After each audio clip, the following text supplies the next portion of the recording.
survivor of an assault, and I was asked to share that story as devotions this evening, so I will.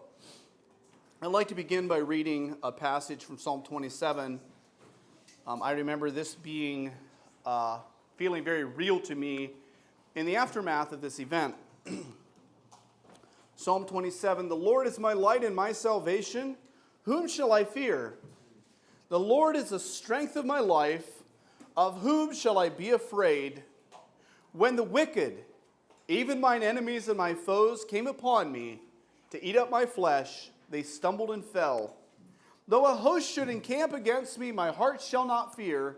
Though war should rise against me, in this will I be confident. One thing have I desired of the Lord, that I will seek after, that I may dwell in the house of the Lord all the days of my life, to behold the beauty of the Lord, and to inquire in his temple. For in the time of trouble he shall hide me in his pavilion. In the secret of his tabernacle shall he hide me. He shall set me up upon a rock.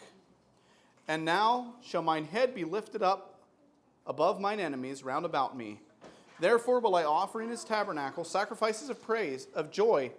I will sing, yea, I will sing praises unto the Lord.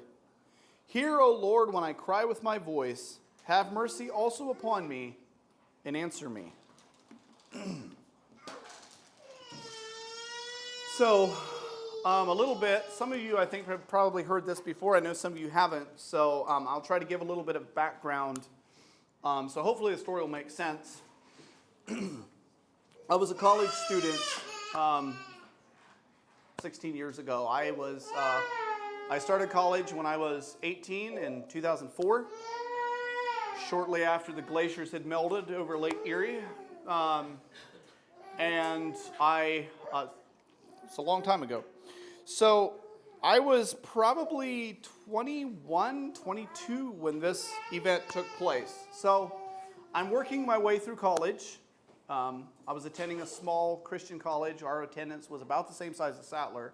I've a lot of different parallels between my college experience and what I witnessed at Sattler. And the way that I was working my way through college was, at that point, working at Wendy's.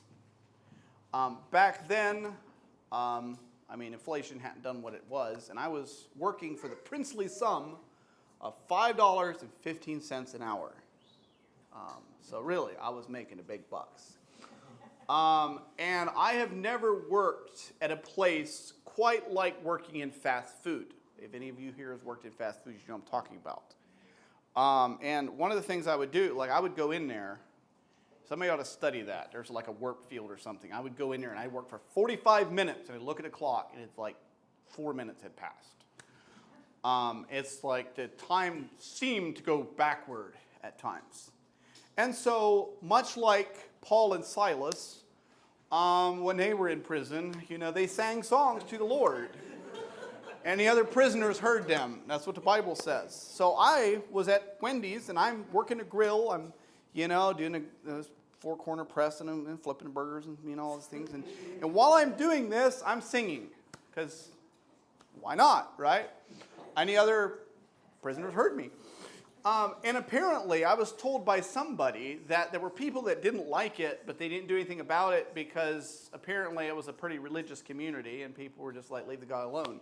So I just passed the time by doing this, and I guess that was, just something I did. So if you ever work fast food, try it sometime. I don't know if they'll shut you down or not, but they didn't shut me down. I sang, and one of my friends did the same thing, and they'd get on him, and they'd be like, oh, we don't want to hear that. He's like, look, I got to listen to you talk about all the ungodly stuff you're up to on a weekend. You can listen to me sing. That's what he told them.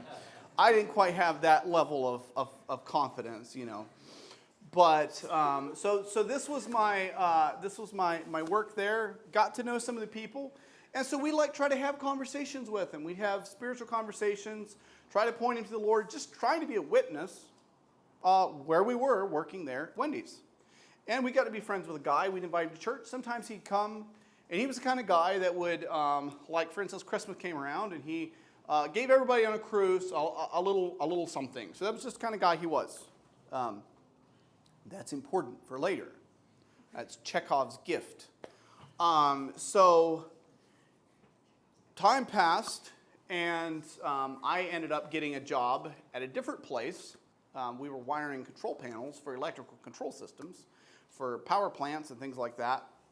It was a much better job. I liked it a lot better, and I was getting paid a little bit more. So everything was great. But we still stayed in touch with some of the guys that we used to work with, my friends and me who also had worked at Wendy's. And it was getting toward the end of the school year, and I got a text from one of these guys. I hadn't seen him in probably 6 months. And he says, hey, we should hang out sometime. Oh, yeah, we should do that. It's been a while since I saw you.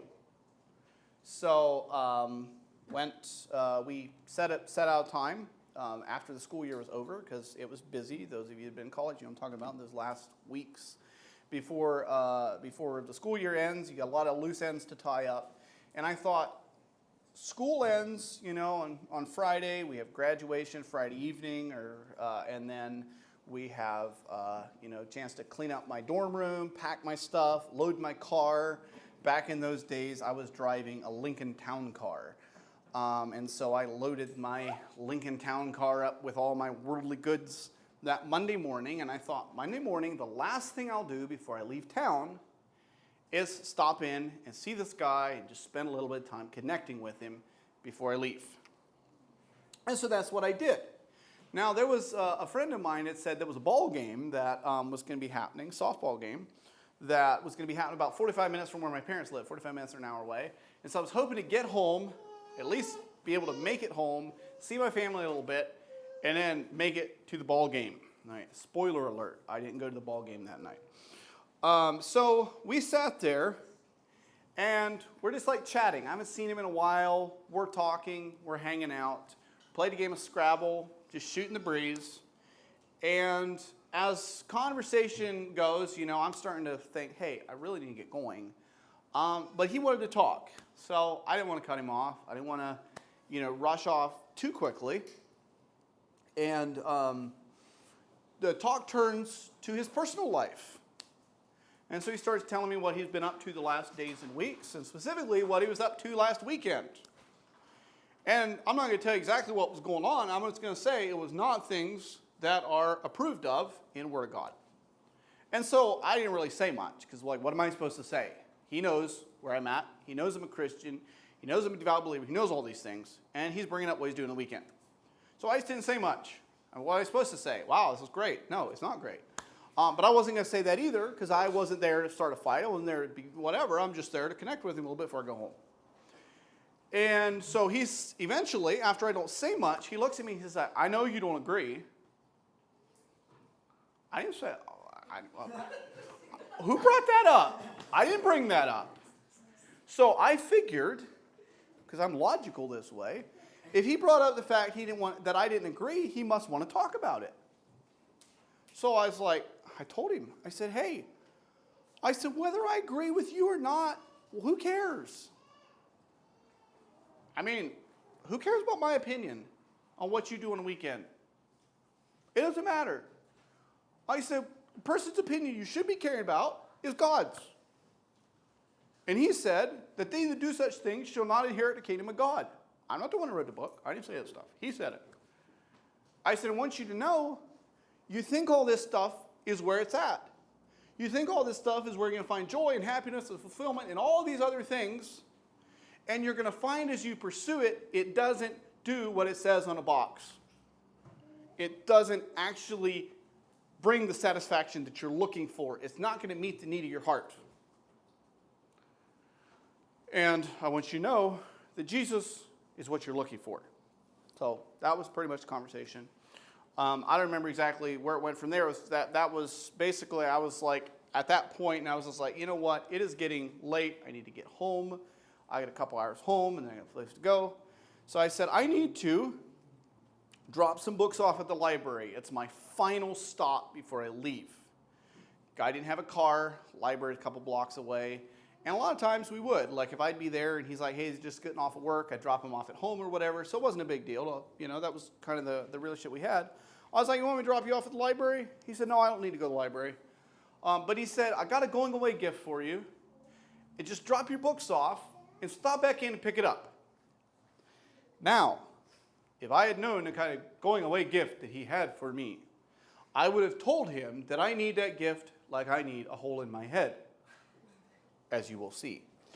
So I was like, all right, I'm going to go. So, and it wasn't weird. People said, well, did you think that was weird? No, because that was the kind of thing he would do. He would give me, a going away gift. That's exactly the kind of thing that this guy would do. So I went out and I took my books off, dropped them at the library, and I came back and I parked in the street and I locked my car because everything that I owned was in that car.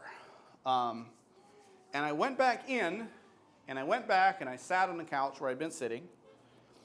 He had a little back room where it was like his living room. And so I'm sitting there on the couch, with my back to the door, and he comes in. He's like, man, I'm having trouble finding it. I don't know where it's at, whatever. He was acting, in retrospect, he was acting weird. But it didn't really register as acting weird. He's just like really being frenetic and all this stuff, and I get frenetic sometimes. So I didn't think too much about it. And so I'm sitting there while he's in the other room rustling around and rummaging through stuff and all these things. And I'm getting this close to saying, hey, you know what, just drop it in the mail because I have got to get out of here. And I was just a couple moments away from doing that when suddenly I got hit right here. So I'm sitting on the couch, and my first thought as that happened was that he's one of these people. People like that, they walk up behind you and they slap you in the back of the head and they think it's funny. People like that? I know people like that. They're annoying. Okay, I thought he was one of those people. And my thought was he'd done something like get a gag gift like a bowling ball and come in and dropped it on my head because he thought that was funny. Like, that was my first thought. And so I'm sitting there in a chair, and I turn around like this, like, what's up with that? And the next series of things couldn't have taken more than 60 to 120 seconds tops. But, like, a lot goes through your mind, and a lot of things can happen in a very short period of time. And the experience that I had as I'm sitting on the couch and I turn and I look back, saying, what's up with that, is the best way I can describe it. If you've ever had a dream, and as you're going along in the dream, you're whatever, everything's great, whatever, and then all of a sudden something happens and the tone of the dream changes from just being some normal dream to being a nightmare. Ever had that experience? You know what I'm talking about? Yeah. Well, that's exactly what it was, except I wasn't asleep. I turn and I look, and he has a hammer in his hand, just a plain old, garden variety claw hammer. And he's got this really cold look in his face. Not like an angry look, just like kind of like the look that you get when you have an unpleasant task that you set your mind to do, and now it's just time to do it. Like this cold, almost detached. Not spaced out, just like, all right, we're going to do this thing. Look. And about that time, I thought it would be a good time to leave. And so I started getting up. And I was about this, I can demonstrate. I was about this far up. I had gotten up about this far, and he hit me again right here. And you can barely see it because of my beard, but sometimes when I smile, you'll see my cheek twist to the side just a little bit like that. I don't know if you can see that or not. But anyway, it was the flat part of the hammer. It wasn't the claw. But anyway, and that, he hit me there. Now, I was looking at the floor. I remember I was looking at the floor when this happened because I saw blood fall when he hit me. And it was amazing, and this is the goodness of the Lord, because he hit me right beneath the cheekbone, like right in the spot. If he hit me just a quarter inch higher, he'd have hit me right on the cheekbone under my eye. It probably wouldn't have gone well. He could have hit me in the eye. He could have shattered my teeth. I actually thought I might be losing some teeth. That was my first thought. I'm going to lose some teeth. I was hoping to get out of there and take my teeth with me. So that was my thought. Like, but it didn't hurt.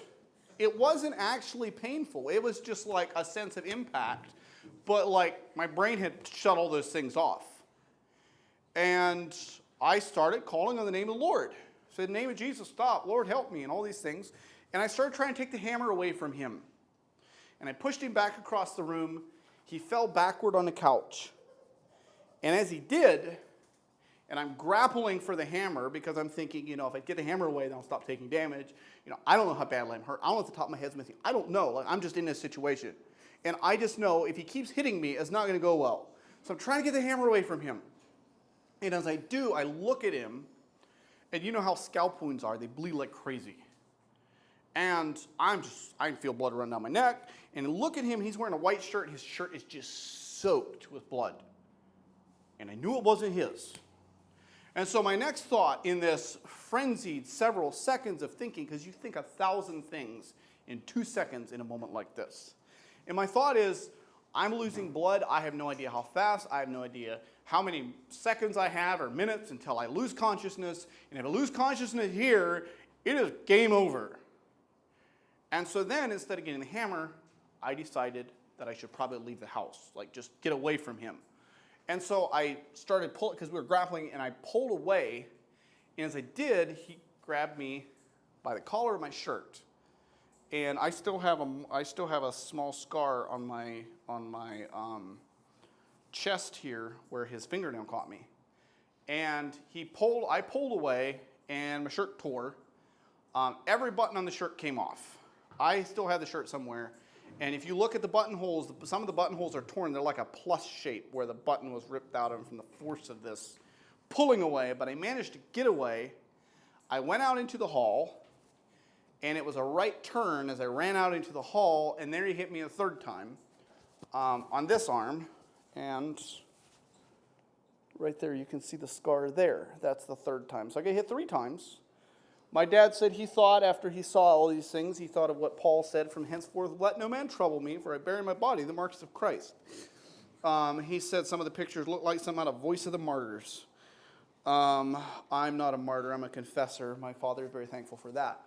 But as I ran into the hall, I turned and I was able to get the hammer. I grabbed his, I'd seen this in a book one time. If somebody has something you're trying to get away, you grab their hand in a certain way, and it worked. I wrenched it out of his hand. I had the hammer in my hand, and I dropped it, and I ran out the door, ran out and I'm thinking, somebody will be out here. If he comes out after me, I'm going to pound on that house's door. I'm going to yell. I'm going to try to get some help. Something will go on, and I get to my car, and if you'll remember, I locked my car as I was leaving. So I'm trying to get my keys out of my pocket. I'm trying to unlock the door, and I hear him coming. You call him a name. And I didn't think it was a good time for conversation. So I unlocked my door, and I got in, and just as I got in the car, and in my mind, there's going to be tires squealing. I'm going to go roaring out of there. But he was standing right where the door closed. And he didn't have the hammer anymore because I had checked. Because I wouldn't have tried to get in the car. I would have kept hot-footing it if he'd had the hammer. So I knew he didn't have the hammer. And so there he is. And he said to me that he was sorry. He said to me, you're always happy. And I wanted you to feel some of the pain that I lived with in my life. And I told him. I told him I forgave him. I told him I wasn't angry with him. I told him that Jesus had bled and died for him. And then I prayed for him. I prayed with my eyes open. You could do that. And I told him Jesus had what he was looking for. And then I drove back to the college that I'd left. It was 3 or 4 miles, 2 or 3 miles probably. And all the way there, I still can tell I'm bleeding, and I'm still looking and saying, there's guys over there. If I start feeling woozy, I'll pull the car over and try to get help. And I made it all the way back to the college, and I didn't pass out. I walked into the print shop where my friend Mr. Sanders was, and he's like, what happened? What in the world's going on? Because I must have really looked pretty frightful, walking in there all bloody and torn shirt and everything. So they took me over to their house. His wife was a nurse. That's why I went to them.